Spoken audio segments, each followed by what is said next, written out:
Oh, good evening to you all, good evening. Look at that, a green woodpecker. Don't know if we saw that particularly well. It is Good Friday today. Good Friday. Many of us have been thinking about what Good Friday means. You know, I think we've all got a similar sort of take on it. I dare say there's one or two minor differences. This morning I watched a video, a chap called Ed Shunt, talking about sacrifice, and yeah, it was a very sensible discussion about sacrifice. At the moment we are all being obliged to sacrifice things that we would normally do. Some of us find it easy, some of us find it very much more difficult. I'm sort of missing company. I would love to have visitors here. I was supposed to have a visitor here at the end of last month. That just couldn't happen because of the lockdown. I missed out on a visitor. The visitor missed out on seeing this wonderful, wonderful place. At the moment, the news in England, they keep sort of talking about people who are ignoring the lockdown rules and going and sitting in parks.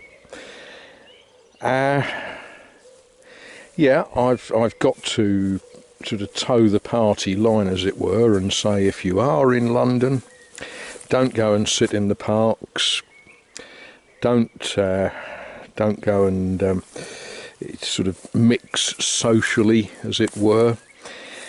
I say that with a little bit of a heavy heart, because this is my garden. I can sit out here and I can listen to the birds. I can stretch my legs. I can get my daily exercise just walking around the garden, and I can see wonderful little butterflies. I don't know. Oh, no. Let's not look at the compost heap. It's not a pretty sight. You know, time I've walked around the garden, I've had my day's exercise. I'm also a little bit conscious that I am being cruel.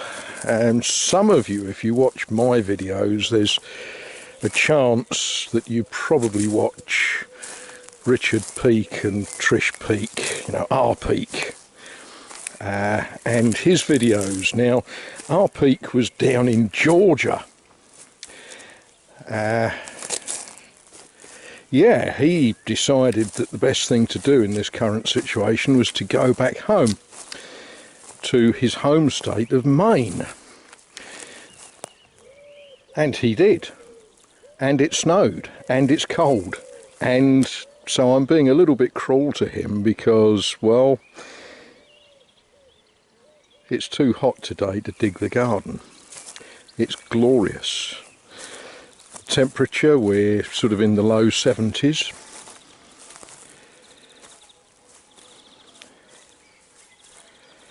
So yes, if you see this R Peak,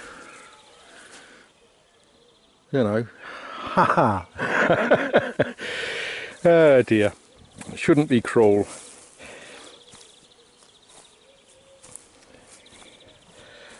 I sort of wander down here to look at various things. You know, my apple trees are covered in bloom.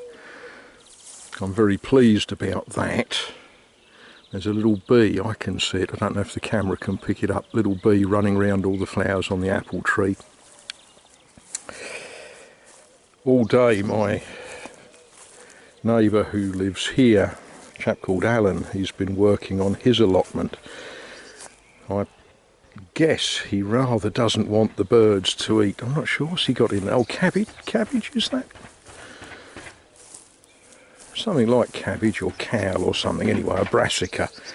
And I guess he would rather the birds didn't come and peck all the leaves off them.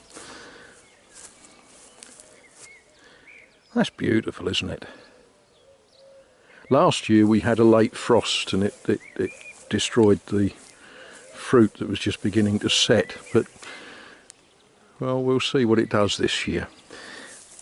Apples, of course.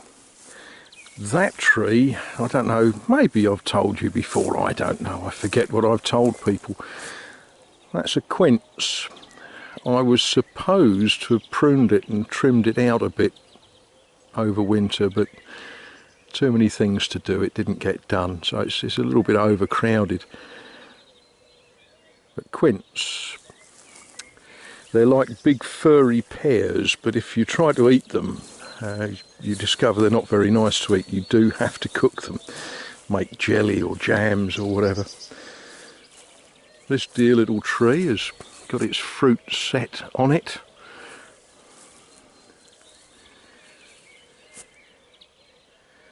We won't stand there too long because there is a family of birds setting up home in that little hole.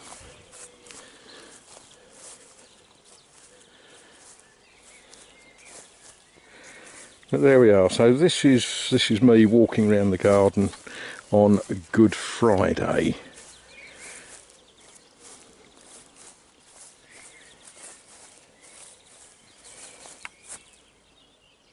That's going to be a little flower bed there and another one there.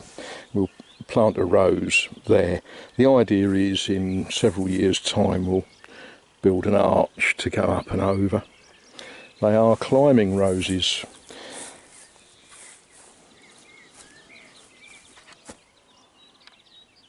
Right, okay, that's enough, I think.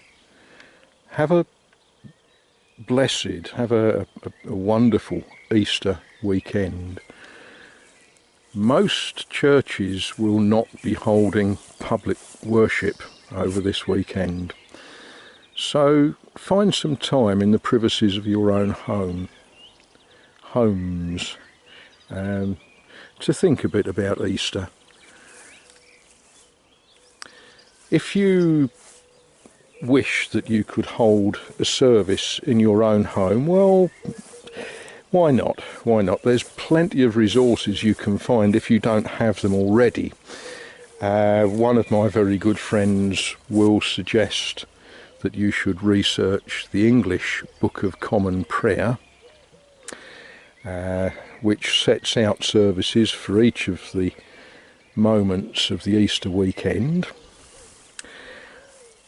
Others of my friends will be following the Roman Missal. They are different, but essentially they are the same. And you can find them online if you don't have copies of them in your own homes. Now, that's a little thought for you. Perhaps this weekend, just remember it is Easter.